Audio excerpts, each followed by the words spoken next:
Turejea humu nchini ambapo mashahidi zaidi kwenye kesi ya mauaji ya Shakahola wamefika mahakamani kusimulia namna mauaji yalivyopangwa msituni. Mmoja wa mashahidi hao, Anna Kauchi, amesimulia jinsi mamake na dadake walivyohadaiwa na mmoja wa washukiwa na kuangamizwa msituni. Na kama anavyotuarifu Francis Mtalaki, simu aliyopokea Anna Kauchi kutoka kwa mamake ndio ilikuwa mara ya mwisho kwa wao kuwasiliana. Pia naomba tu usome hapa.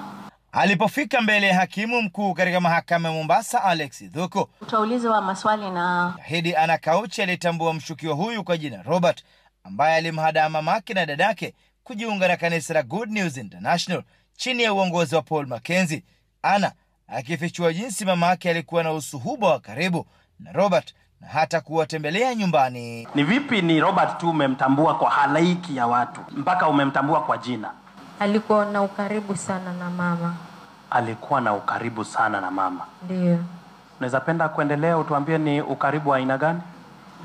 Ilikuwa yani before, kama tu unaweza taka kusema. Before mama kuje aende huko, alikuwa akija nyumbani anamtembelea, anasema amekuja kumsalimia.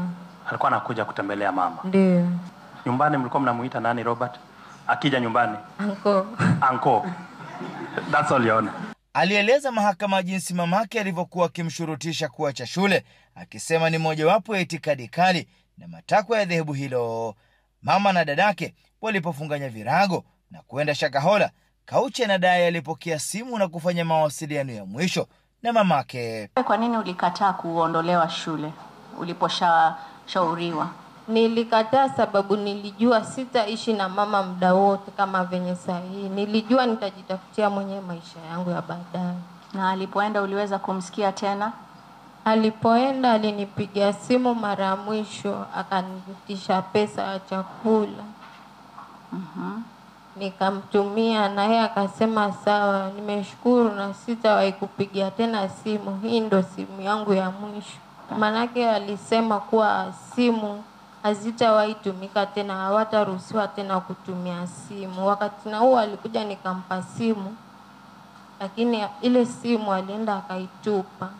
Mawakili wa mashahidi wakiongozwa na Lawrence Obonyo walitaka kufahamu jinsi shahidi huyo alivyotoka kanisa la Good News International pamoja na safari yake ya kutambua mmoja wa jamaa yake aliyekuwa ameokolewa. Ulikuwa na uhuru wa kujiamulia, si ndio? Ndio. Kuna mtu yoyote alikuambia utoke kwenye GNI? Nilitoka mwenyewe. Ulitoka mwenyewe. Kwa hivyo ilikuwa ni uamuzi wako, si ndio? Ndio. Baada ya wewe kutoka GNI, kuna mtu alikushurutisha urudi? Hapana. Ni nani haswa alikuelekeza mpaka hiyo children's home? Wakati alipotoka polisi, tuliambiwa hapo kuwa anapelekwa children's home, lakini hatukuambiwa kama ni gani. Zaidi ya mashahidi 20 wamefika mbele ya hakimu Alex Dhuko kufikia sasa, huku wengine wakitarajiwa wakati wa kesi hii itakapoendelea. Francis Mtalaki, Ringa Citizen, Mombasa.